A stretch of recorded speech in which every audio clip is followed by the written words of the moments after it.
સુરત જિલ્લા પંચાયત ખાતે લોકસેવાના કાર્યો થતા હોવા છતાં અહીં કામ કરતા કર્મચારીઓ સમયસર સીટ પર હાજર ન રહેતા હોવાની વ્યાપક ફરિયાદો ઉઠી હતી। કર્મચારીઓની આ મનમાનીના કારણે દૂર દૂરથી આવતા ગરીબ અરજદારો અને સામાન્ય જનતાને કલાકો સુધી હાલાકી ભોગવવી પડતી હતી।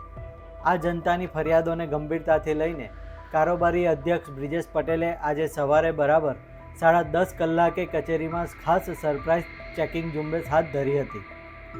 અધ્યક્ષના આ આયોજનબદ્ધ સરપ્રાઇઝ ચેકિંગમાં સમયસર કામ પર ન પહોંચેલા કર્મચારીઓ રંગે હાથ ઝડપાઈ ગયા હતા। જો કે આજે કારોબારી અધ્યક્ષ તરીકે તેમનો પ્રથમ દિવસ હોવાથી તેમને ઉદારતા દાખવીને મોડા આવતા કર્મચારીઓને સીધી સસ્પેન્ડ કરવાને બદલે કારણદર્શક નોટિસ ફટકારીને કડક ચેતવણી આપી છે। સરકારી નિયમોનું પાલન ન કરનારા આ કર્મચારીઓને શિસ્તના પાઠ ભણાવવા માટે લેવાયેલા આ પગલાંથી લેટ આવતા બાબુઓમાં ભારે ફફડાટ વ્યાપી ગયો છે। આજે કારોબારી અધ્યક્ષ તરીકેના પદભાર સંભાળ્યા પછી પ્રથમ દિવસે સવારે 10:30 વાગ્યે વિવિધ વિભાગોમાં જવાનું થયું, ઓચિંતી મુલાકાત લેવાનું થયું।